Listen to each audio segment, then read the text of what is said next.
Hi everybody and welcome to another episode of the Smashing Skull Sessions. And before we start, a big shout out to Rising Suns Brewery, our main sponsor, who are based right here in Cork City. Fantastic beer, lads. If you're ever in the city, check it out. Right, this week I'm absolutely buzzing at the thought of chatting to these guys. I've been a fan of A Swarm of the Sun for maybe 7 or 8 years since I heard an album called The Rifts, and I'm delighted to have Jacob and Erik here on the show to chat about everything that has happened since the recording of Zenith way back in the day, and we might catch up on where they're at the moment. So guys, thanks for coming on the show. Thanks. Great to be here. It's great to have you on. As I said, I'm a big fan of your music, and I don't want to fanboy this too much, because I probably do it to too many bands really, but this album that got me into your music back in 2015, I think it was 15, yeah. The Rifts. Man, what an album. It was pretty bleak and dark, and I suppose if anyone is not into that style of music, they'll never understand that feeling you get when you hear this album.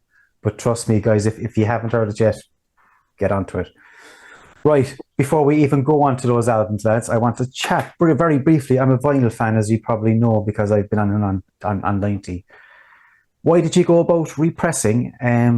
You repressed The Rifts and the Woods with Pelagic, and you repressed Zenith with Dunk Records. Yeah. What was the reasons? We've been in touch with Pelagic before. Okay. And being discussion with collaborate with them in general. So it was actually, in this case, I recall Robin and Pelagic that reached out to us and asked if we were interested in doing these represses. Oh, right. Very nice. Because in other dialogues with them, we were talking about how much albums we've sold, etc. And for a couple of years now, we've been saying it's sold out. And we run our own label. I mean, everything is in my closet over there. Exactly. That's the warehouse. So we haven't really had any intention to repress. And Pelagic, being good at what they do, said, I mean, why not repress if there's people wanting the album? So, fantastic opportunity and too good to say no. Unbelievable. And again, like for people who haven't seen this, I mean, the represses are absolutely stunning. I mean, Pelagic do an incredible job in it. And I suppose Dunk again then as well, lads. Did the Zenith repress sort of coincide with the festival when you played back in 2019? We hadn't talked about it then, but we kind of kept in touch afterwards, and we never released Zenith on the vinyl before. So this was an opportunity to. We had like the 10-year anniversary of the record, and we wanted to do something. In regards to that, and talked about releasing a vinyl version, and while we were at it, we also wanted to. Which is this one, by the way? Yeah, again, mix it and remaster it. Beautiful thing. Yeah. And they actually do it at their own pressing. They have the Dunk pressing also. So the Dunk pressing plant is impressive. Yeah, it is very impressive. I mean, like you said, you already had impressed the Rifts and the Woods by yourselves, all DIY. Did they all sell out before you actually went about repressing? Yeah. We started off from. I mean, we started officially as a band around 2006. We have been, me and Jacob have been doing music since forever. And of course, as any other band, we went out to starting searching for labels. That's the first thing you do. But we landed pretty quickly in it's a new age. Let's just release an album ourselves because we want to make it. We don't want to get stuck searching for that music dream and being under a label. For us, it was important to be able to reach people with the music. And this was like the MySpace age of doing Yeah, I remember it well, lads. So we went down that path, and then when it was time for Zenith, we just continued. I mean, let's do it again, but let's do it better. We learned that you should. What are the do's and don'ts from pressing an album? Jacob is the visionary or the visual creative person. So from Zenith, it was you starting to doing things instead of us going to our closest friends and asking who's good at design. Yeah. Zenith was really when we really formed as a band, knowing what we wanted to do. And anyone, it was just, I don't think we ever questioned whether we should go to a different label. We just said, We know how to do this. Mm-hmm. We have the luxury of having a distributor. Mm-hmm. We managed to get through in some channels. So why not keep doing it? Yeah. Okay.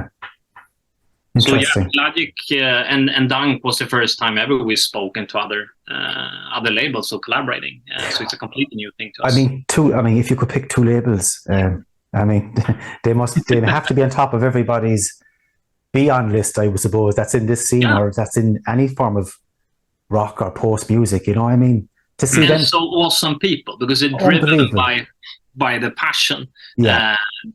And has built up their brand just because of that, which I think is awesome because everyone knows that it's kind of tied to some sign of quality and you know what you're going to get. So for us, it's an awesome way to reach a new audience because us not having toured or played live that much, I mean, it was too good to be true to say no to such a deal.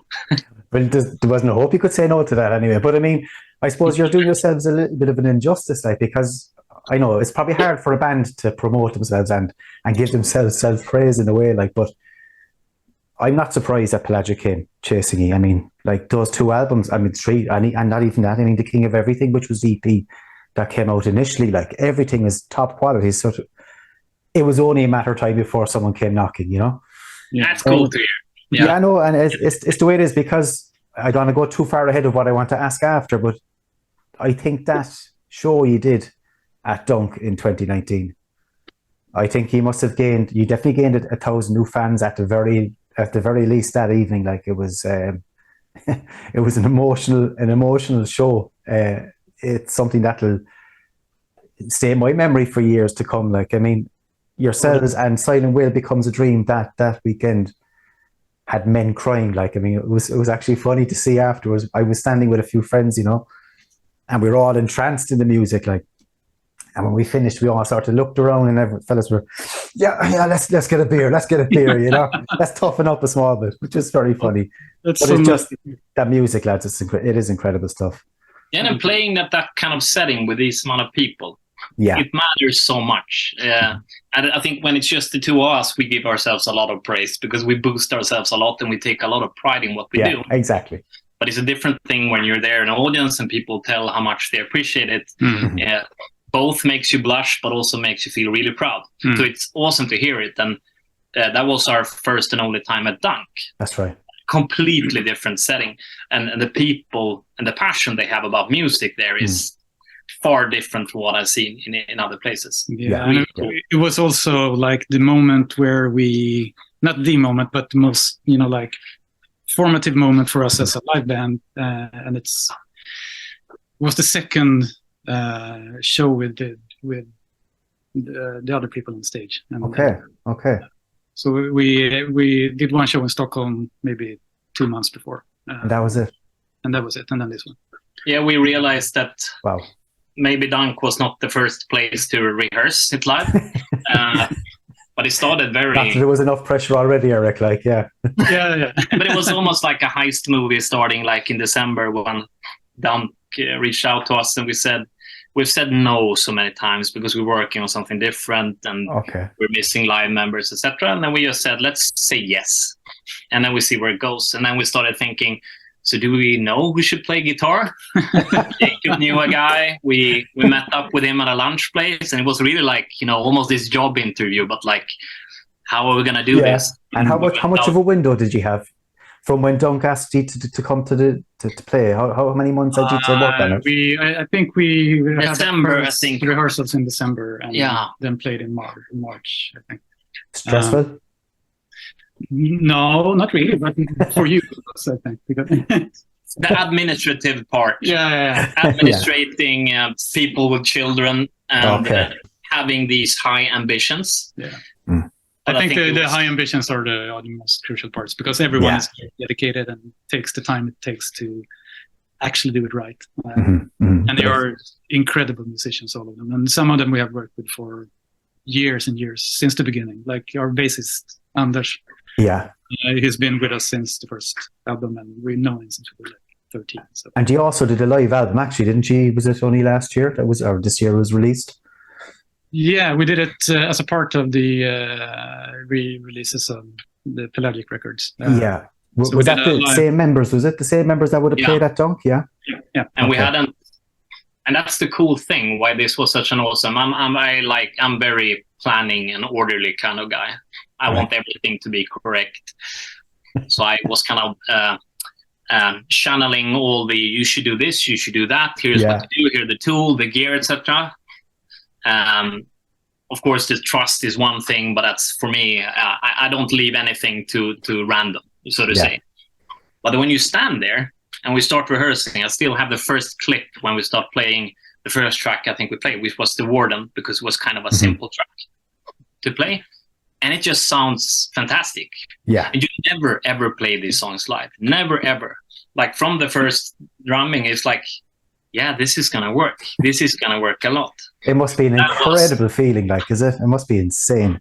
It was really like such a high I've never felt before. I really mean it, because you're super proud, not just by the music you're creating, but that these people want to be part of it, that they take this so seriously. And you could see the whole room that everyone was so engaged in making this, but also that awesome balance of being around people that you love a lot. So we formed a close bond over those 2 months doing the impossible. Like, let's make this perfect from zero. Yeah. I mean, the logistics alone, Erik, in trying to, as you say, get members together, travel, get your gear across, the stress of everything, not to mind having to perform and, you know, fucking knock it out of the park, which you did. Like, I mean, it's an absolute credit to you.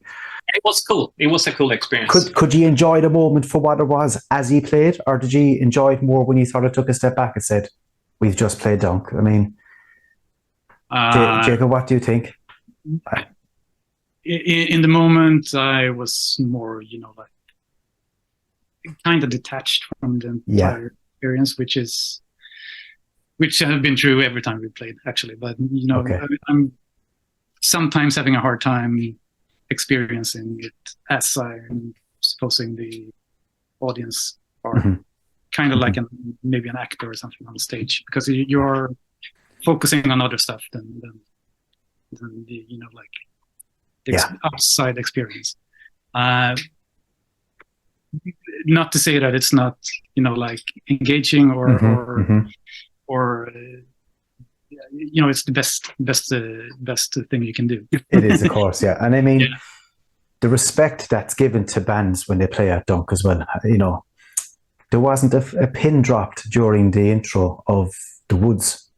You know, there's no, people didn't even cough for fear they'd fucking ruin the experience. You know, it was that silent. You know, and I mean, I suppose, Jacob, you're front and center with the vocals, like, and it's a hard thing to do, to try and catch all this audience together with your voice. I mean, as you said, it's not like you're playing week in, week out and you're as confident as they come when it comes to singing, because it's, you know, it's a very personal thing to sing the way you sing on stage, I think, you know, and that's why I wondered, can you actually enjoy when you play? Because I just think you even watching you that day, you were just in the zone, you were in the moment, and I always wondered, do you actually get to sort of take a breath and look around and say, yes, this is happening? Or is it afterwards when you sit back with a beer? The complete experience is afterwards. But you know, the experience of singing specifically is so intense and so personal. And it's, you know, you can feel it through your entire body when you're missing, you know, like the truthfulness or the, sincerity, and so it takes a lot of like mental work just to stay inside of this, you know. You have to channel out something that actually means something for me, and if someone picks it up upside. Because I actually wrote on one of my notes with regards to your vocals, which I was going to ask later, but look, we're on it now. The sincerity is the word I have down, that's in your tone, you know. It comes naturally, obviously. Are you comfortable singing when it comes to this environment? Is it something that you can rest easy with? I feel more and more confident doing time, and specifically since we started playing as a complete band. Because when you're recording and you are writing, then you sing maybe a session, and then there's a year, and then you sing again. And then there's 5 years before you release another record, and then you have to get into it again. But as you know, like it comes with more easily all the time. I suppose it's a little different for you, Jacob, in the sense that, you know, a metal band would play and they'll scream, growl, whatever, with the riffs heavy behind them, but yours is very minimal. Your vocals, they stand out on their own. There's a lot of times where you're literally just you singing maybe with Erik, playing gentle chords behind it, you know. You're very, I can't think of the word, you're just left standing there pretty naked in front of everyone, you know what I mean? It's that sort of sense, but just, you know, that's why I find it so amazing how you've actually done it and how you did it at Dunk. You know, this, as I said, this, I wonder, would the silence put you off? The fact it's so quiet and you can hear yourself. No, I think it's the opposite. The silence puts you in the right spot and then the right. Okay. Interesting. Yeah. I think it's more easy for me to sing with much less going on musically and stuff. Than it is when there's a lot of stuff going on. All right. And just be sure that you can lean back and, you know, like lower everything. Have like this a bit more introvert way of communicating instead of, as you said, like a metal band screaming. That does not come natural. Yeah. And I think that was when we ended with these depths, it ends with this silence where usually someone makes some kind of noise on the guitar, but when we played live, we really didn't. All of us went back. Don't even think that was planned, but that was my reflection a lot, because when you're standing there, you can see the audience a lot. Yeah. I'm a face reader, so I try to read, are they liking this? Yeah. Why are they so silent? But that was my biggest takeaway, because it was super naked. It was totally empty. People were just standing there looking very, very serious. And up there, you don't see the light show. It's just white. It's like you're in someone's living room. Yeah. Which was such an odd experience, but to me it was a receipt that, all right, maybe people are very, very involved now. People are really into this. So that ending was probably when it went up to me, like, oh, wow. Yeah. What was this? Yeah. Because you're kind of waiting for these applause or like, now it's the next song. And we didn't leave any room for that. No. But that second when you were standing there and I just muted my guitar, that was a special. I felt something was really in the air there. There was something in the air. And again, like you said, when that moment, when it finished, I don't think anybody knew what to say or do, you know. Was it a case of scream or just take another few breaths and actually, you know, say, man, what have we witnessed? So yeah, look, I suppose we could talk all night about that show at Dunk, you know. I want to try and sort of maybe go back again to recording studios, and we'll just go back to the Zenith album, lads. I was just doing my homework on this, and I read somewhere that you describe it as it was a long and immensely important process, that album. Long in the sense that it was years in the making, or was it tiring? Yes. Many years in the making. Okay. Very many distractions. Right. A lot of experimentation. Yeah. A lot of getting stuck on the wrong details. I think we learned a lot. Again, we've been doing music a lot before that, but that's where we really went into this was a huge ambition. Set it the center of the album. Let's start there. Let's try writing the album from center. Yeah, that's a great idea. We will never do that again. It was a horrible idea. Now we start. A new track starts from where the other one leaves off. Okay. It's like, let's continue writing on this track and see where it leads us. That's how we do now. But it was a lot of this experimenting, but we were programming drums. We were trying to go into technical details. So it was immensely important, because in the end, we're super proud of it. But it was our way of trying to find pieces of our identity. Exactly. I think that put us in a stage where when we started working with the riffs, it just poured. The Riff was the easiest album we've ever written, at least compared to the other ones. But And that's probably just down to the hard work, I suppose, is it? That's down to the hard work that went into Zenith, I suppose. Yeah, not us trying. Today, when we work, we see very quickly if we're starting to go down the wrong details. If you're sitting there with some detail, or you listen to it and it just doesn't feel right, we don't try to tweak it. We just kill it off, kill dark quickly. In Zenith, we try to mold it into something. And every song on Zenith has, like transformed through 7 different iterations that sounded completely different until they landed. Except Lifeline, maybe. Lifeline was the easy one to write. Yeah, but it was also one of the last ones we wrote.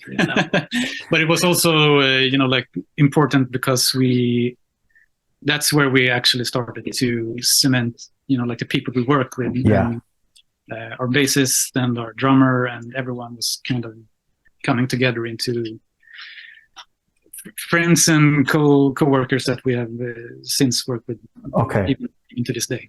So the Zenith album, lads, was the drumming all programmed for that album? No. That's called Daniel Ledén, our drummer. Okay. We started way back. I mean, we worked a lot more with programming electronics many years before that, but these they didn't really work. Now we do zero programming. Everything should be recorded. Everything should be played. We don't save presets. We just go with the flow. Back then we tried to make pre-prods sound like we wanted to, but then when we started getting Carl Daniel involved, the drummer we work with, everything changed. So we scrapped that. We rather brought him in. He put something there, and we realized that what we written, let's scrap it. And then we built something new based on his drums. And I think Zenith was where that was discovered. It was no longer us trying to tell a drummer how to drum, and instead saying, here's our vibe, here's what we're after. You play your instrument, and we'll adapt to that. Interesting. Interesting approach. Key thing in our songwriting. Not just for drums, but for the other instruments as well. Yeah. And again, looking back at those tracks from Zenith, you're happy with them all? Do they still sit well with you when you listen to it today? Or are you very critical of your earlier work personally? I still think it's a fantastic album, don't get me wrong, but when you look back, because obviously, as you said, it was a different writing process. Back then, you had a nucleus of tracks and you were trying to twist and tweak it. No, I really like Zen. And we did the 10-year anniversary. There was also an opportunity to kind of dive down into it again and re-experiencing it once again. Okay. And because then I hadn't listened to it for a long time.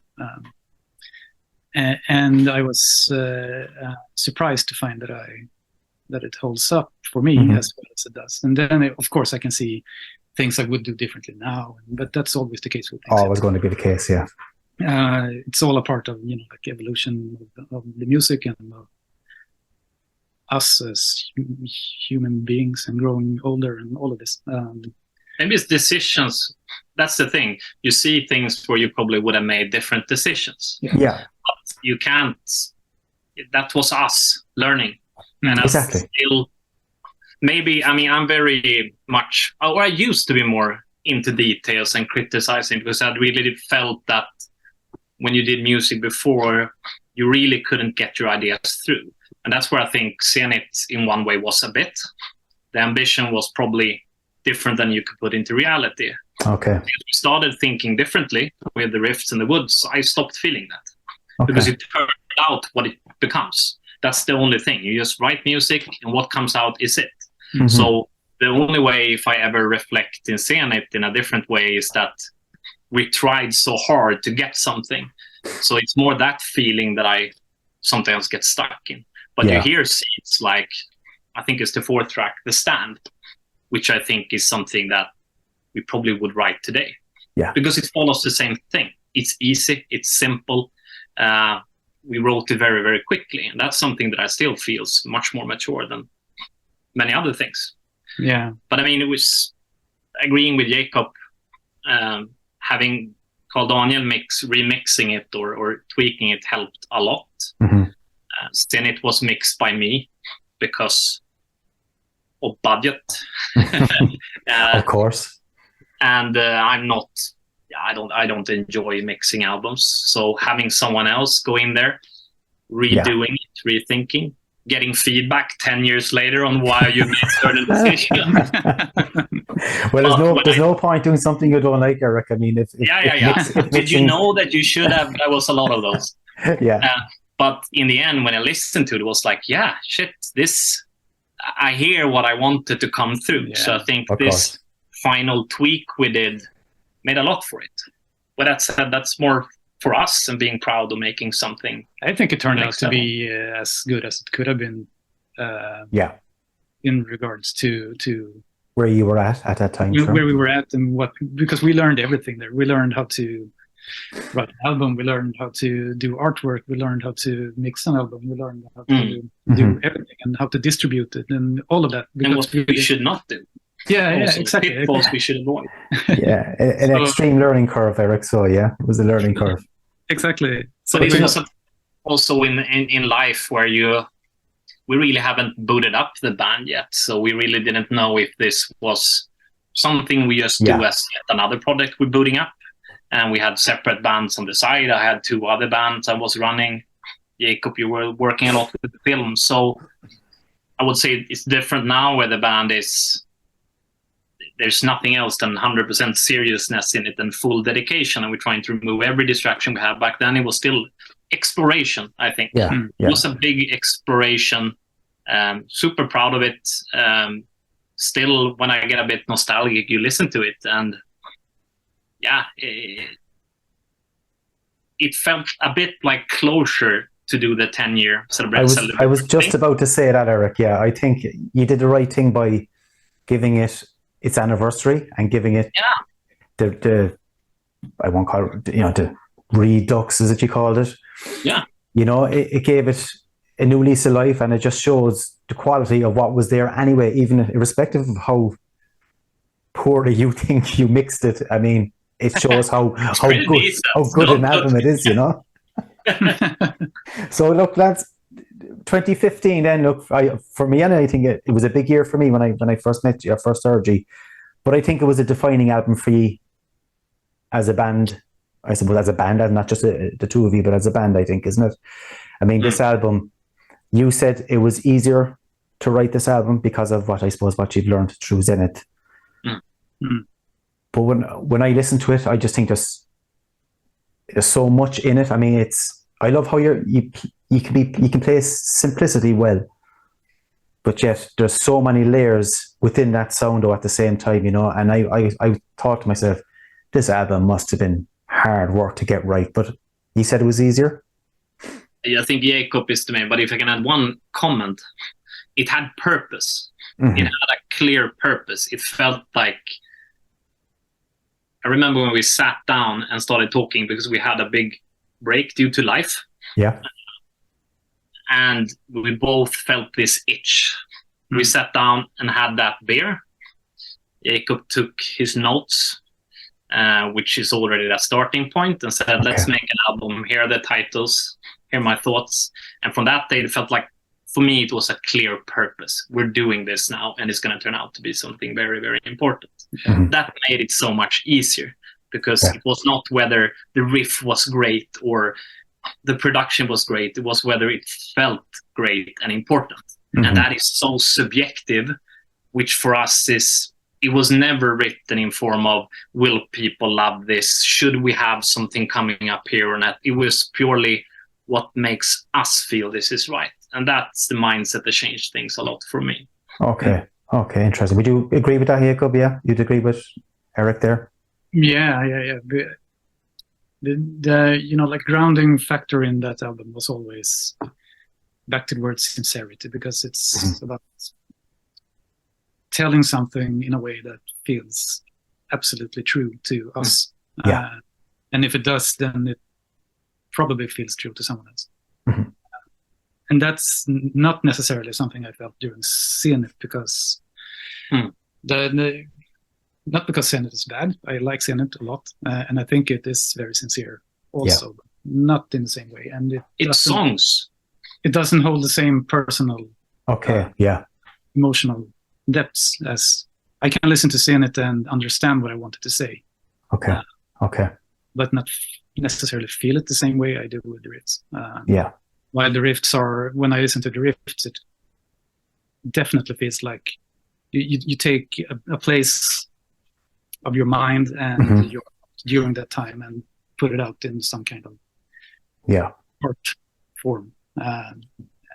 Like there is great emotional depth in the riffs. I mean, it's, as I mentioned at the very outset, it's quite a dark album, maybe a bit unsettling for some people, you know. The vocals have a lot to do with it, actually, Jakob, I must say. The performance of your vocals are fucking breathtaking stuff, like, but you're obviously comfortable playing the darker side of music. It's something that you feed off. Am I right in saying that? It's where you're comfortable. It's the zone that you find yourselves in writing. Yeah, it kind of comes natural. Yeah, in a way. Not for the sake of darkness, though. It's more like if you are serious about things, it kind of becomes serious sounding. Yeah. I think. And me personally, I have a hard time writing about all the happiness and all the positive things, because happiness is something that is good enough in itself. I don't have to write art about good things. I just want to enjoy the good things. But this is more like an outlet for the things that you want to pour out of yourself and make something beautiful of, and take something that is maybe sad or dark and create something beautiful. And in a way that maybe it's taking control of things and putting it in some kind of, I don't know, this is just me, but it's rambling. It's, I mean, you pull towards it. It makes you, I mean, when I listen to music, if I'm in a specific mood, I listen to sad music or angry music, and it makes me happy. I haven't thought why it could be an outlet, but it's something you're pulled through. It's comforting. And I think a lot in our writing, when we write an album together, we start with a theme, and it's not like this album is about, but rather different snippets of themes. We don't really write it off between ourselves and say this album is about this, right? But we agree on actually what we're striving towards in a way of talking about emotions. And then we try to put that into music. And it gives me the same feeling, the same comfort or outlet, almost like goosebumps when I listen to that music. And it just feels natural, and I love that. I love that sensation. And that comes across in it, Erik. That comes across in your music, you know. And I mentioned the emotion of it, Jakob, in your vocal is a big part of it. But again, so is the music, you know, so is the riffs, the melodies, the drums, everything plays a part in creating that emotion, that energy that you have in that sound. So like you mentioned, Erik, there, you love that style of music, or you love playing that type of music, and it shows, you know, it shows when you see an album like the riffs when it comes out.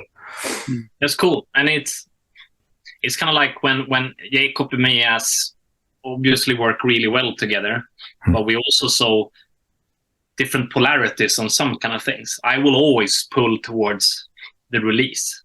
I always want, like, you continue this brooding thing, but then you need to turn on, you change the bass tone, or you add that gives you like, oof, now something's happened. Jakob holds back and says, hang on, 2 more minutes, let's stay in this one.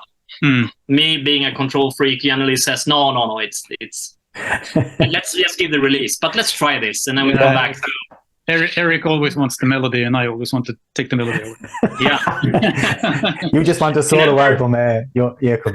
No, and the thing is, we never land in average. We've never ever released anything where we feel, well, I actually wanted this to happen.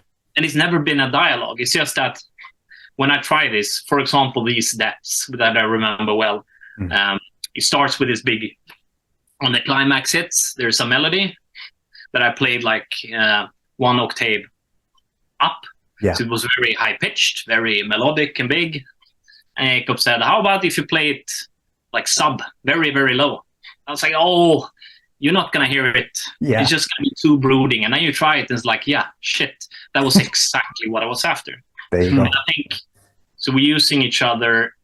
We have this idea of a sensation we want to achieve, or an emotion, or even sometimes visual snippets that we talk about. It should sound like this. Yeah. And then we trial until we hit that. And we hit it, it doesn't matter if it's recorded properly or whether there are a lot of super instruments on it. It's the sensation that I think we're looking a lot after. Yeah. And with the riffs, to be honest, we purely almost did that on piano. That was... we wrote almost the entire album on piano. And that's interesting, because that was a question, again, I have for after. I mean, the piano, for me, plays a big part in your music. And I would have watched snippets of you recording the riffs years back. I mean, is it the piano behind you that you use? No? It's the same model. Okay. But not exactly. The piano that we recorded on is like this, but if it aged like shit, no one took care of it and it was full of mold. And while this is the same, I wanted a piano here, so I bought the same model. Mm-hmm. But to be honest, when we're recording the next one, I'm pretty certain we'll record on the broken and moldy one, because it just sounds... It sounded beautiful, yeah. But it's almost disgusting to play at, but it sounds so... Yeah, you have to have like rubber gloves. It's like if you have never taken care of a piano... It has its own character, that's the thing. It creates its own character. It does, yeah. Yeah, but you have to have like... I'm always pushing for the textures and making beautiful things broken and dirty. Like, aged and all. That piano sound that you did have from that piano you used in the riffs, and I think it perfectly fits into your style of music, because I find a lot of bands don't do something that you do, which is you have a lot of patience when it comes to a track. You know, I find a lot of bands tend to rush through the intro, rush through the quieter moments. They don't let it breathe. They don't let the track grow. I think you've mastered that you know how long you need to go. Like there's the other end, of course, where there's 15 minutes of fucking synthesizer and you're wondering when's it going to erupt. Like, but I think you have a master, and the piano, I think, just gives you so much of a dynamic with that regard. That's why I'm wondering. It is a very important part of your sound, I think, the piano. Yeah, it's cool to hear. Well, we agree. And then you also can get these textures that Jakob talked about. You can listen to just one bass tone playing for a minute, and it's going to still sound intense and brooding. You know something's coming, and you don't really have to add much more to make it even more interesting. Mm-hmm. And I think that's a lot you and your... Let's pull everything back. Strip it back. How about if we skip that melody? I love that. It's really, really important. I think we usually land, if we land in the wrong way nowadays, it usually becomes too much. Okay. It becomes too much at once. And then we lose what Jakob is saying, the sincerity. I mean, usually it turns out pretty good, but we lose what we think is sincerity. But you seem to have a great understanding between you anyway, lads, don't you? Musically, you know, I won't say you're very contrasting in your approach, but you definitely feed off each other, your ideas, everything. I mean, it's a great combination to have two people who can see another side of the other person's sound, you know? It's a great thing. Just going back to that piano part, those piano parts again in the riffs. And I was saying how it's nice that you bring everything up nice and slowly, and you'd almost hear a pin drop behind the piano, you know. But you would actually hear the creaking. Yeah. I don't know, is it of the stool or the floorboards below it? It's the whole piano. It's the piano itself. But we love that as well. And I think that is fantastic. Awesome. Yeah, I loved it. Yeah. It gave the track another bit of character. Exactly. Yeah. I really can't understate how broken this piano is. I mean, when we're there, I can send you pictures. You can see and send me a picture. Exactly. Would you touch this? Is the question. But it's. I'm glad we talked about getting rid of it many years ago. Happy we didn't, because it's not like we set out to write on the piano. It's just that when you're sitting there writing, you have guitars next to you and you have a piano. And when you get bored, you start playing on whatever instruments closest to you. Yeah. So no, I think that's an instrument that's still very, very important, and we're bringing it with us. Brilliant. Well, I suppose that this is a great opportunity, for me to give everybody a taste of the album that we're talking about, The Rifts. Here's a track, lads, that's taken from it. I think it's the second track on the album. This is Infants. Have a listen to this and see what you think.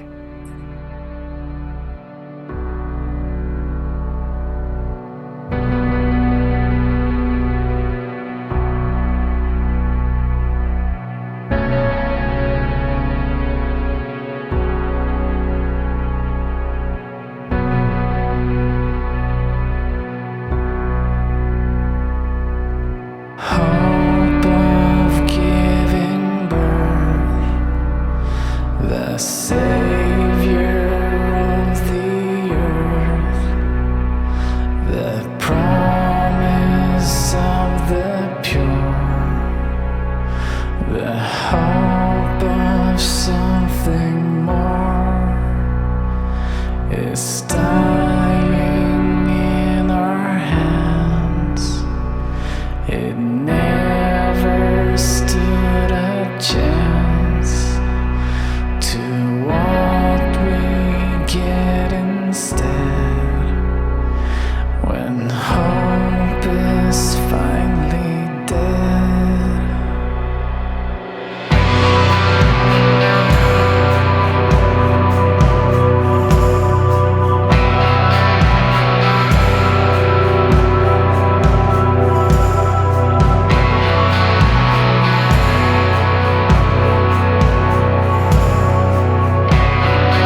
there you have it, guys. That is Infants from the Riffs, and that's A Swarm of the Sun.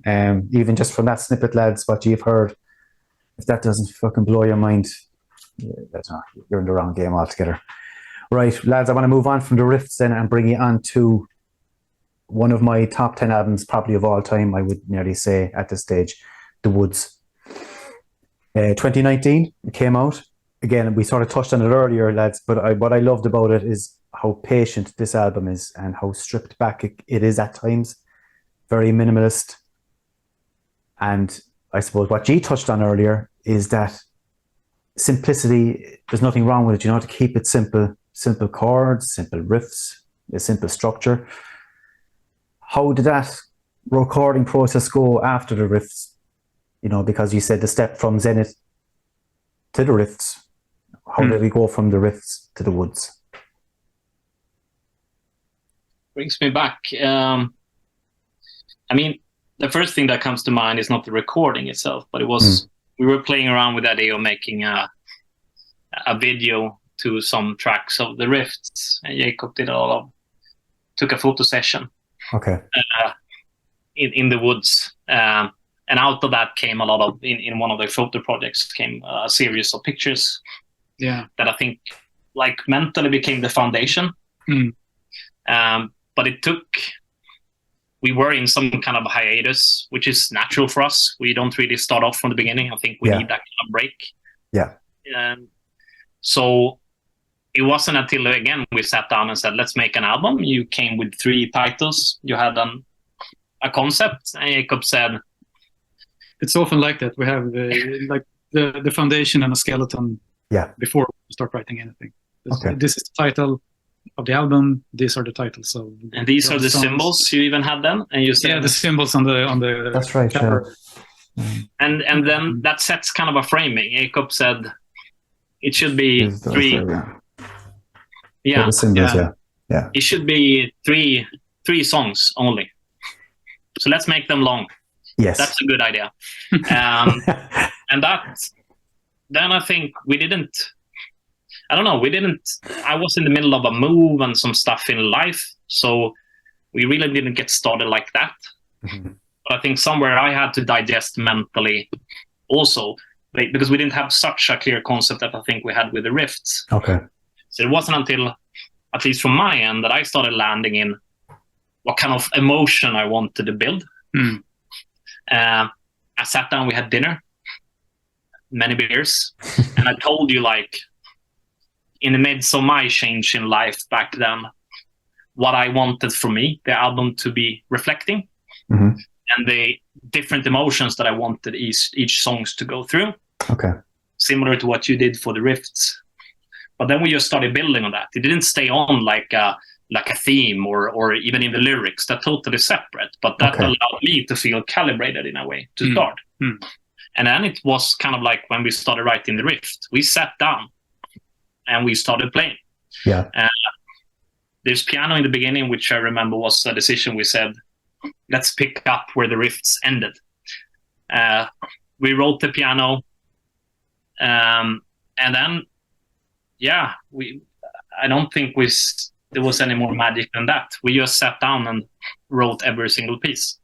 But again, from start to end, that was the key thing. And we didn't want the songs to change too much. Okay. So it didn't become like 6 tracks hidden in the form of 3. And that allowed us more time to have breathing room and add patience and so things. So in retrospect, I felt it was an easy album to write, but I know we had some hiccups where we got stuck again balancing if it was too much or not. Blackout, for example, was way more intense in the middle section. It really started building up soon, until I think, again, you said, how about if nothing happens for a while? and then still we had that kind of continuous discussions on how we wanted it to feel that we used to calibrate. Does it feel like this? Does this reflect what we wanted with the song? It's focused very much on writing it as a continuous flow from the beginning to the end.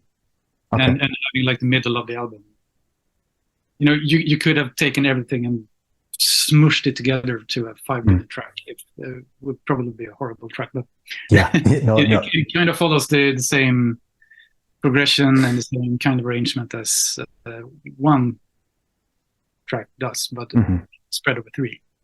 But still, every one should also have that internally. I get you. There's a lot of thought put into how we achieve some kind of dramatic structure and emotional structure and still keep it as 3 separate pieces. The tricky thing that we thought about from the beginning was that we wanted this to be on vinyl, of course. And that's where the complexity came. One of the rule sets that the woods needed to work both on a vinyl and as a wholesome piece. And that was something we knew from the start. So that's where you I personally like those kind of rules that you need. It's like way back when you know that in terms of how you print the vinyls, manufacture them, you couldn't end an album with a hard song. I mean, with a heavy song, you need to end with something mellow, so the compression and the needle didn't start jumping. I like those kind of rule sets. We didn't think much around that, but getting the woods to work. In retrospect, I don't think it was that hard, but I remember us when we started laying out the curve, like, how the hell is this gonna work? With that said, it's better as a whole piece, but it works on the vinyl. Well, I suppose there you go. I mean, the idea, vinyl was secondary, I suppose, to the initial concept anyway, but as you said, you wanted to get on the vinyl. It does, it finishes halfway through the second track, am I right? So you have to flip it over to side B, trying to find that moment to turn it over. Were you down to timing of the actual vinyl itself, or was it a decision we could make? I wanted to stop it here. We have to have it in mind as we are writing the songs, because every side of an album of a vinyl is 20 minutes max. If you're pushing it, so you should depending on who you ask, but probably keep it around like 17 or something. And then you have to abide by that, because if you and that's a good thing. That's a framework that you can keep on writing. So every side on an album or vinyl becomes like this act, like a theater act or something that has a natural beginning and an end, and then you can switch moods if you want for the second part. Think about the second act as something separate from the first, which is something we are doing very much now when we're writing new music. But I think otherwise for the woods that I think speaks for that album was that while the riffs we did pre-productions, because that's the tricky thing for us as a band. As I envy bands that can stand in a rehearsal room, they try out their ideas, they try the bass, they try the guitar, they see if it works. Usually what we do is we start with something, we add something new, we add drums, we realize that everything else sucks except the drums, we keep the drums, and we add the next things. So it doesn't become an efficient project. If we got a hourly pay, we wouldn't have any food on the table. But we would have so much food on the table because there's a lot of hours. That's true. Okay. We know what you meant, Erik. We know what you meant. Thank you. But while we usually on the riffs we re-recorded stuff, we did like a POC and then we re-recorded it, etc. While the woods, we decided, why are we doing that? It's such a waste. So what you're hearing, for example, in Blackout, the long guitar there playing by itself with a church organ, that's like our first take. It's when we wrote the song. We took the guitar. It's also very moldy and very broken because it's in that setting. It's not even my guitar. It's next to the piano. I'm just wondering, have you got dampness in the house? Have you a problem? But so we just picked it down. It sounds like we put the mic up there. Usually I'm quite picky with this, but I mean, it was just we were just trying it out, so why care? But then when we tried to re-record it's like, why are we doing this? It actually works. So a lot of stuff you're hearing on the woods is actually stuff from when we wrote the album instead of re-recording it, because it had the right feeling. So we cared less about quality and more about how it sounded. I love that thought process. The fact that if it sounds right, it's right. I mean, there's no point polishing and over polishing something or trying to change what was the original thought. And as I mentioned before, the nucleus of it. Don't overthink it, overanalyze it. If it works, it works. The three 13-minute tracks, though. That concept alone, how did you come across? How did you come up with that, Jakob? Because I know you came to Erik with it, didn't you? Yeah, what was the reason behind it? The reason being to force ourselves into another way of writing, I guess. Okay. Allowing things to take time, and keeping it more concentrated as a concept. You know? Okay. And not being stuck in more standard rock ways of writing music and treating it more like larger pieces of music, and freeing ourselves from old ways of thinking and doing stuff. Okay. And me personally, I always loved albums with long tracks on them. which I do as well, actually. Yeah, if they are good and if they can keep it up. But I rarely listen to music that.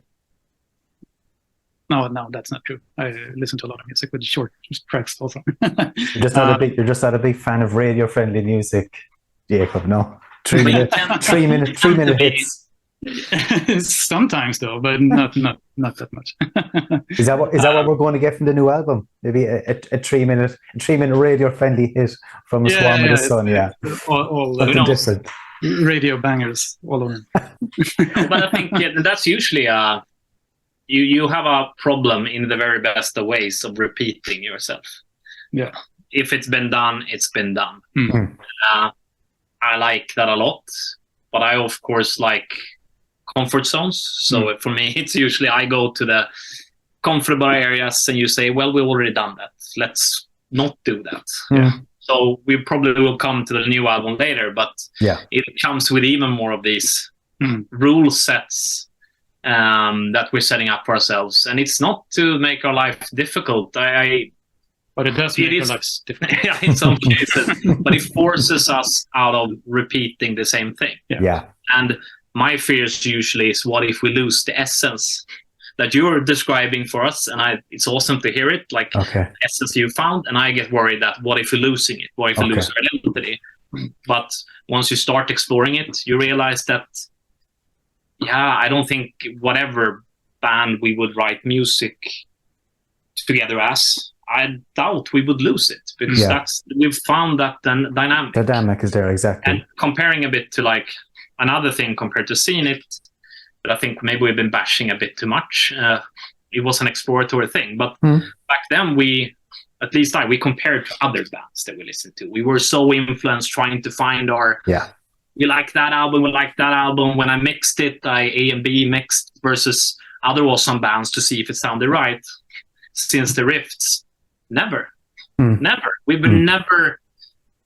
If we throw around references, it's more to capture, that's how a violin can sound, like on that album. Yeah. But it's more as to use it as an internal dictionary than comparing our music to it. And that's what I think you're doing every time, is pushing her away more and more into our own creative dimension, so to say. Yeah. I suppose the whole post scene lends itself to allow you to do that more so than any other music genre, I think. Yeah. When you think of post bands, whether it be post rock, metal, or whatever subgenre that has come from it, you can have tracks 3 minutes and you can have tracks 23 minutes. Yeah. It's all about the feeling of the music. Again, I'm going to use the same word again, leaving it breathe, letting the track breathe, letting it grow and growing it, and the listener to grow into the track. And, you've mastered it as far as I'm concerned. With the 13-minute mark, I think that is on the money. It gives it plenty of time for a track to build, plenty of time to hit that big crescendo. It's not just 30 seconds of heavy riffs. It carries itself forward, and you can get lost. You get lost in it. Was that sort of in your mind as well, Jakob, at the time when you were sort of planning those 30-minute tracks? Yeah, I'm always looking for music to get lost in. Yeah. I think that's a good explanation of kind of the feeling I want to convey. I want music that feels like a landscape that you can explore. But there's also a matter of, picking the instruments we use, and we used a lot of pipe organ on the woods. Yeah. And we knew we were going to do that. And the pipe organ pretty much forces you to be slow. Yeah. It is a huge instrument, and you can't write. I guess you can, but we can't write 3-minute tracks. Yeah. Pipe organ. You have to let it breathe. You have to let it take room for a long time. So it's. There's many things coming together to form an album, but the initial concept at least was. I worked a lot in film and visual mediums, and always have this trying to put together some kind of arc to something, right? Be like a track or an album. Okay. And 3 act structure is a very good way to think about something. Okay. Beginning and an end, and something in the middle. So that was part of it too. Well, that makes a lot more sense to me now, having heard that. Yeah. The reasons behind these 3 tracks. Yeah. Interesting. Yeah. And we also thought it was going to be faster for us to write 3 tracks. And it was. It was. Yeah, it was. I think it's way simpler than riffs in how it's written. And that was intentional, because we don't do a lot of fancy technical stuff. Aside from our drummer, I would say he's amazing. He's just incredible. Yeah. The guitars, they add what's needed. The bass add what's needed. The song is all about that breath, that stillness, and finding the place in it, But otherwise, it's a lot about finding these. We rather play a lot with melodies that build up, replace each other. We add small puzzle pieces that usually come together, and that's where you want not this big horn or something happening, but rather you feel suddenly it's in place, and that's something rather we play a lot with. I think we work much more with arranging music than writing something technical. I personally feel less. I listen a lot to music that plays riffs. Yeah, that's not my style. I'm not technical. Okay. Plus, I never translate stuff into that. So it's much more, as we do with piano, as we do with the church organ. I think the guitars are going much more towards that as well. It's adding these kind of simple feelings. Yeah, creating a feeling out of something very, very, very small. Yeah. It's something rather that we use a lot. And I think the woods definitely does that. I think the rift is probably more technical in that sense, and I think the woods started to take a much simpler path, but for all good reasons. Exactly, all good reasons. Personal. Yeah, exactly. It doesn't lose any of the atmosphere. It doesn't lose anything that would have been in the riffs. Granted, simpler in format, but the energy is still there when the heavier parts come in. The intensity is always there. The atmosphere, is amazing altogether. So, like, that album, lads, where do you go from that? Because to me, if someone had asked me to define a Swarm of the Sun's sound, I would just say listen to the woods, listen to the 3 tracks, and don't get off the chair until you're finished. That's the band. So where do you go next, lads? What's in place for the new album? I know you are together writing at the moment. Am I right? Yeah, we are writing. Can you shed any light on what's going to come from it? It's going to be an album, and it's going to be much longer than the woods. Okay. And kind of like the woods picked up where the rifts left off, and then turns into something else. This does that also, but from woods, and I'd say it's a natural progression from it, but and probably more focused on after forming a live band and playing live, having a much more looser sense of structure and of song, how you play. But we started. It's hard to talk about something you're writing right now. Well, obviously, but you just touched on it there. Maybe the live environment gave you another dimension, didn't it? I mean, what you've experienced in those 2 shows probably will carry forward maybe into this album. I mean, we learned a lot by recording this live album. That was also such a cool, because we hadn't, when we did the live album, was more about, this is a good idea. Let's do it. Let's build even more on the Plagic releases. And it was also during the pandemic, so we had all good reasons to meet each other. Yeah. And we hadn't played live for 1 or 2 years. We played in Norway 2 years before, or 1 year before. 1 or 2 years. It was the same year as the so. Yeah, then was 2 years. Yeah. So we met the day before. We rehearsed, and I mean, the nerves were big. Yeah. And then we just stood in the studio. It took 18 hours to rig everything, and then we had 3 hours to record everything. So we did 2 takes of everything, and it sounded awesome.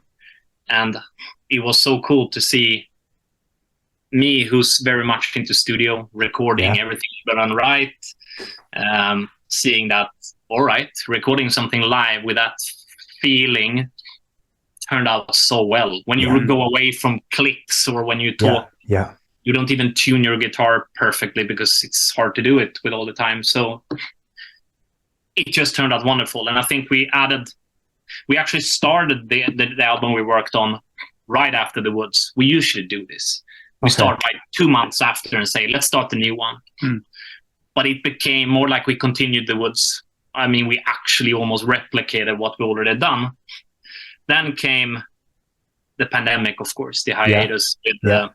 Me and Jakob live on different ends of the city. Everyone worked from home. It became a natural break. So we had quite a long break from actually being productive at all.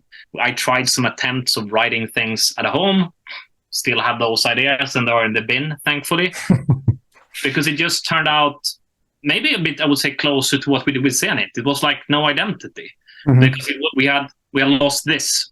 For me, I need to write with the people. I have a lot of ideas, but I need someone to digest them and transform them into what I'm actually after.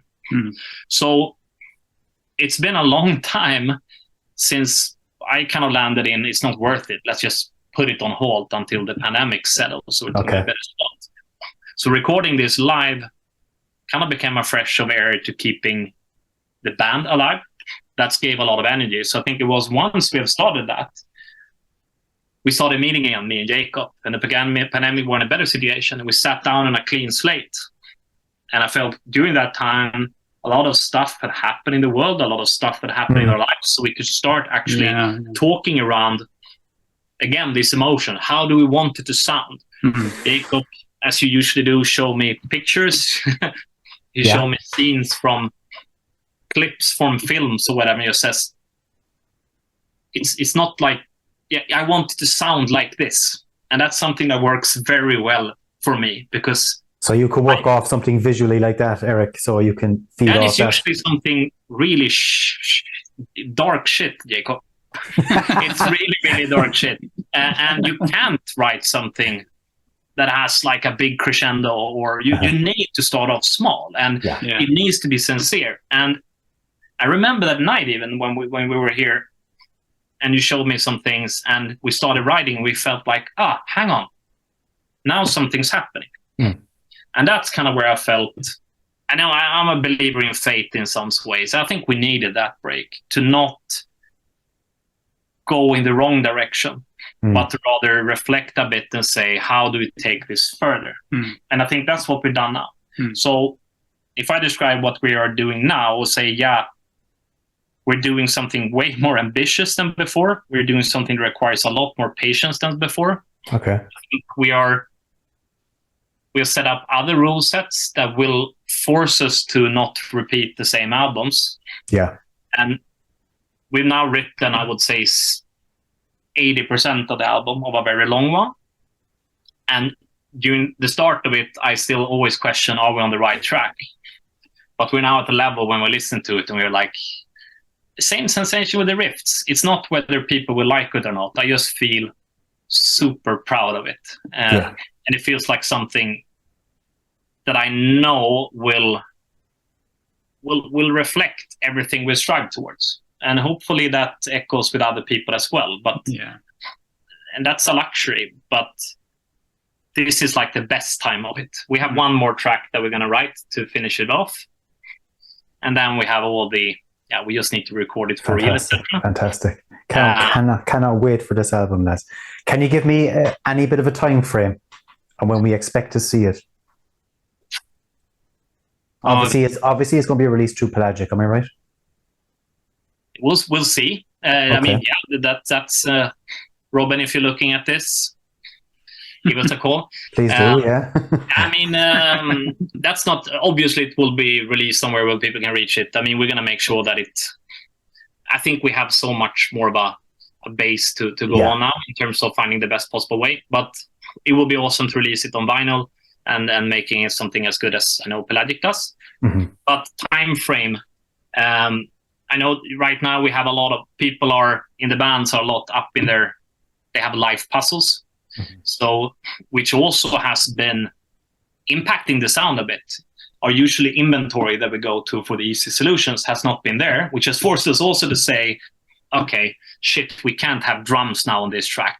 Should we program drums? We learned that already. It doesn't work. Yeah. It doesn't work. We can come far with Jakob playing some drums to get the kind of right sensation. Or we simply say, let's skip drums then. That has been good from a creative perspective, but it's also been dragging things out. There's so much more coordination to get things done. But I expect us to have written the album in 2 months. We need to get the drums recorded, which we are planning to do in a new setting this time to get something completely different. I think that's going to happen this autumn. Then we just need to record everything. So I hope to be done somewhere in a couple of months. I hope to be done with the album, but then we have the rest of it, right? So a release this year is not going to happen, but a release next year, yes. Okay, I'll have to wait. I became a project manager there for a while, right? Yeah.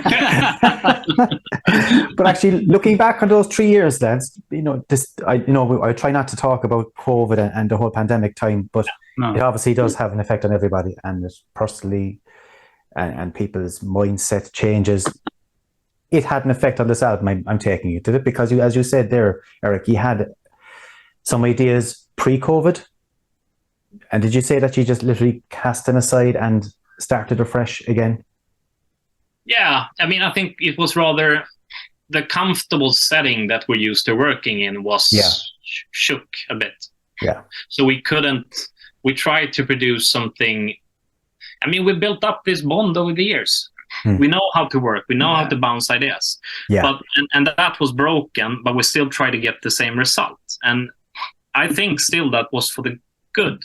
Okay. Because if we had continued, I think we'd done something well. But listening back to what we did, what we started off versus where we are now, I think we have lost the sincerity. But that's because we wanted to write music, but we hadn't set the idea. We didn't know we didn't know when it was good. So we were listening more to, is this a good song rather than does it feel right? Mm-hmm. And that, I think we needed that break. And the album, at least for me, the album I wanted to write before the pandemic, didn't work after the pandemic. Yeah. I was in a completely different set of mind. Interesting. Thoughts. It just felt like unsincere and banal and stupid, and so thematically this album is also much more connected to the outside world. Interesting. Yeah. But also to the inside world also. It's not, like pandemic is bad. Yeah. Fuck fascism. Yeah. The world is shit. That's not the album, but some of that is part of it. But okay. We'll just have to wait and see. So we just have to wait and see. And a key thing in our music is that it needs to feel that it has that purpose, but we need to have that itch, and it's usually both of us having it. If one only has it, it never really starts off. Okay. But when we both have that itch, and you kind of feel like, what am I doing with my life? Even though things are good, it feels like something's missing. Yeah. Every album has started like that when we feel there. But then we also need to have that theme. There's a spark of an idea, and it's always come from you, Jakob, in terms of something visual, something emotive that we build on. Yeah, but always in combination with some kind of initial musical cue and some what it may be, piano. Okay. Yeah, something that together with some initial sound. It's not all visual, and everything is rooted in music. Yeah.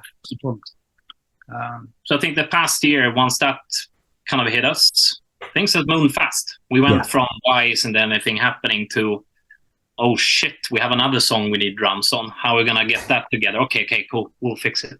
I love that feeling, and I usually leave in, please don't let me die before this album is done. That's always what I ask. I just need to get this done, because it's like this OCD almost. Yeah, like you cannot let this go. And and that feeling when you at that point of time, you kind of stop listening to music. You only listen to your own music. You live and breathe this. When you're standing in the shower, you come up with that melody. You have your phone filled with humming that makes no sense, or like notes and stuff. And it stresses me that I really stressed out about it, because it lives like, I need to be done now. But at the same time, it's the best feeling in the world. But you just can't help yourself, Erik, looking forward, looking ahead to the finished product. I suppose it must be one of those things. Yeah, and it's all there in your head. It's just getting it all down and out. Yeah.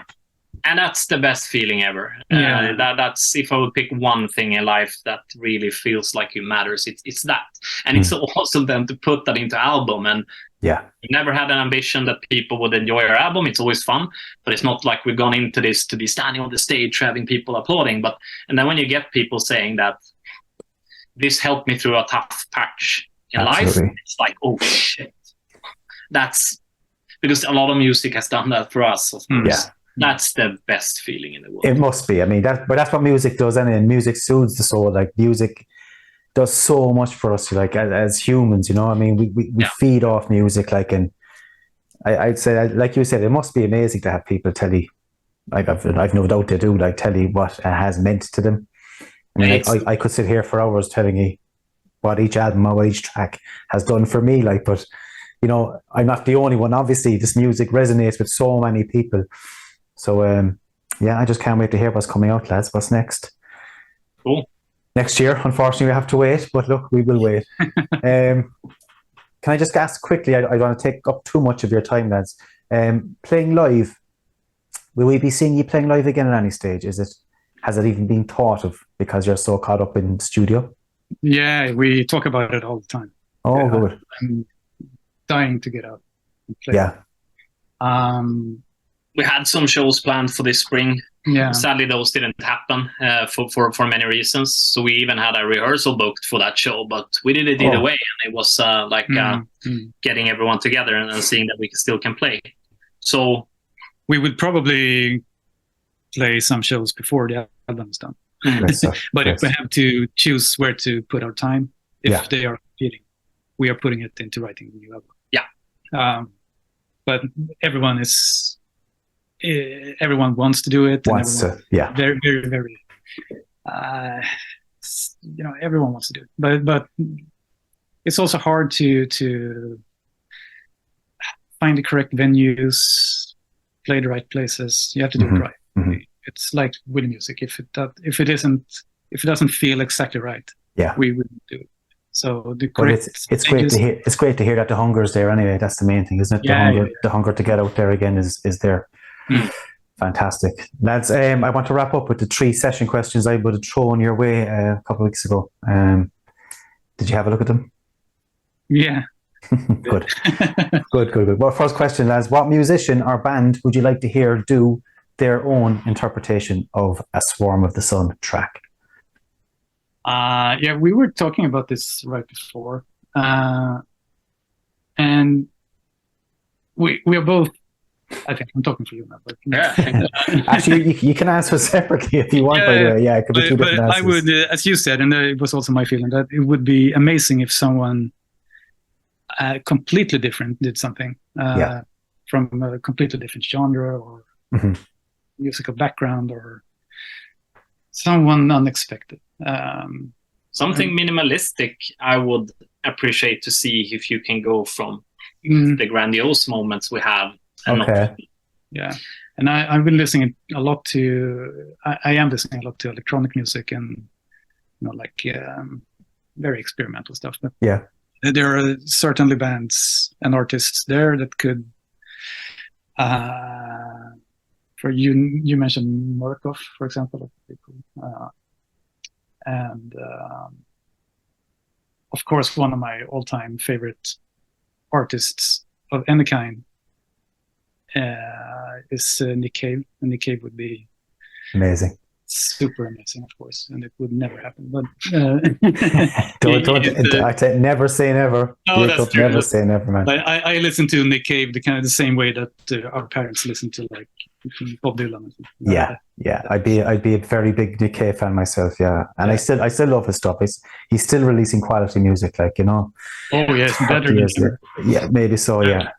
Ever since Ghosteen and forward, he's on the top of his game. I think he's an incredible man.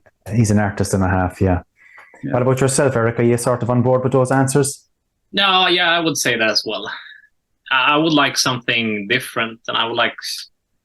It's not songs like that where you want the same setting of instruments just by play different people. I would like something completely different. I on the other end is Nick Cave, 100%. Nick Cave, and I'm probably more of a Warren Ellis person when you talk about what he adds to the music, because Nick Cave adds the doom and gloom. Warren Ellis is the one that adds that touch that makes it to me even more emotional. Okay, but I would probably something like Bradford or Murkoff, something very Bradford. Something that takes it completely different and goes where maybe in your head, if I wasn't here, you would push it all the way down the darkness to see what would happen. I would love that. Just as we're speaking about it here, I'd love to hear somebody maybe like A.A. Williams, a female vocalist, do something. I think would be fantastic. Yes. Yeah. If I see her at Dunk, I might actually mention it to her, see if she'll oblige. Please do. I will, of course. Next question is: what movie or what series would you like to hear one of your tracks appear on? Are you movie buffs? Do you watch film? I start this one, and this is the boring answer, but as we talked a lot, that would build things to pictures that would build up snippets. I find it hard to say, I would like that scene in that movie to have Swarm of the Sun music, because so I would like to build to something new. It would be something that's I would rather like to write music to the scene I see, rather than saying, here's a scene, here's our music, hopefully they match, because that is how my head works when I write music. And I've seen people on YouTube putting like Swarm of the Sun music to some scenes from like video games and so on. That's super cool. Some of it is spot on, and it's awesome that people are creative with it. But if it's going to have that full sincerity, I would rather like to, again, it will never happen, but someone coming to me and saying, I have an idea. This is actually how it's going to play out. In this scene, that happens. This is what I'm after. How would that sound? Oh, yeah. That would be like the dream to write to that, because it's how we write. Yeah, it would be so cool. And I would love playing around with what we do there, being the contrast to it. I mean, having something that is kind of happy, but adding something brooding to it. Contrast is something a little sinister happening within it. Yeah, I get you. Contrast is the best you can work with. So that will be my cop-out answer. I don't think it's a cop-out answer. It's I would love to score something. Yeah.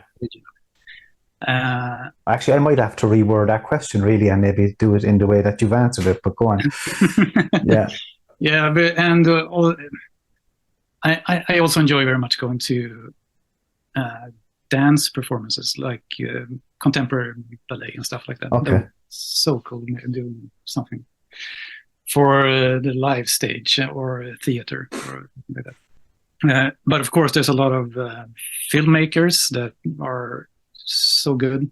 Some of my favorites are Lynn Ramsey, Andrea Arnold, also both Scottish, I think. Okay. Incredible. And also some of those, more like art house horror movie directors like Ari Aster or Jennifer Kent or something like that. But, pretty much anyone who has an idea for something and a vision for something that connects with the way we think about music and where we can bring something new. I think this question is suited to you actually, because it just shows how you write your music and how you see music. I'd have to actually reword this question, just how you answered it. That's the new one. Final question. Maybe some Stanley Kubrick movie from the 70s. I wasn't sure whether you actually had answered it because there's so many name drops. Yeah. Stanley Kubrick, brilliant. What band, lads, or musicians do you regret not seeing live? We didn't plan. We said we'd leave this, and the second I thought about it, like 10 seconds ago, I realized Low. I never saw Low live, and I so regret it. I got sick, so I missed the last show. Yeah. Where you were in Stockholm, and now it's too late. Yeah. And it's one of those bands I will never get tired of. There's, never ever. Most wonderful voice in music, even I would. I really regret it. Yeah, Low is Low. That's actually a good answer to your first question here about other bands. Oh yes, yeah, very good. But I've seen Low, so I can't pick Low. Maybe Pink Floyd in the 70s then. Yeah. Yeah. Pretty young, Jakob. But once we can say we're too young for something, it's great to say. But I guess, probably music that I was before my time. Yeah, I'm the same. I did see Roger Waters do the Dark Side of the Moon album in full, all right. Me too. 10 years ago, which was incredible, yeah. I also saw him do The Wall. On the Wall. Actually, I missed that. No, I didn't see that. Yeah. And I saw him do his own tour. I don't remember the name of it. All right. It's huge. There you go. Yeah. Lads, thanks for those questions. Those answers are very interesting answers. And as I said, they make me rethink my questioning and I have to look into it differently. Erik, Jakob, I know a bit more I can say to you guys. Thanks so much for taking the time to speak to me, because I suppose I could go on all evening, as I said earlier, talking about how big a fan I am of your music and what you've achieved in those 3-4 albums that you've done. It's something really special. And even during this conversation, I just noticed the dynamic between the two of you, how you play off each other as friends. You can see it as friends, but also as musicians and writers. It's incredible. I can see where it's all coming from now. It all makes sense to me. So lads, really thanks for coming on the show. Appreciate that. Thanks a lot. So it's been great. Yeah. Great stuff. And, I'm blushing. This is talking about ourselves for 1 hour and 20 minutes. We do that a lot off cam, but thanks a lot. It's been super fun to explore out loud why we do stuff. And look, it's been fun for me because the joy of doing the Smashing Skull sessions here is because I get to speak to bands that have influenced me over the last 10, 20 years, bands that have made a big impact on me musically, and it's just, I've just been so lucky that I've been in this position to speak and talk to the band. So I just hope that everybody else listens in and takes something out of this, because lads, you were unbelievably interesting and I can't wait to hear the album next year. So That's and it, just to guys. give you, we're on a high now, but we're gonna sit down. After this, we're gonna start the first notes on the last track of the album. Oh, brilliant! So this is our boot up. This is our we're booting up. So let's make something dark now. It has to be, Eric. It has to be. So look, thanks again, guys. There you have it, everybody. That is A Swarm of the Sun. That is Erik and Jakob. If you haven't heard of this band yet, go check out their Bandcamp page. Right the way back through their EP, their Zenith, there's the Riffs, there's the Woods, and please God, we'll have something new in 2024. Yeah, there you go. So guys, thanks everybody for tuning in. We'll see you all in a couple of weeks' time. Take care. Bye-bye.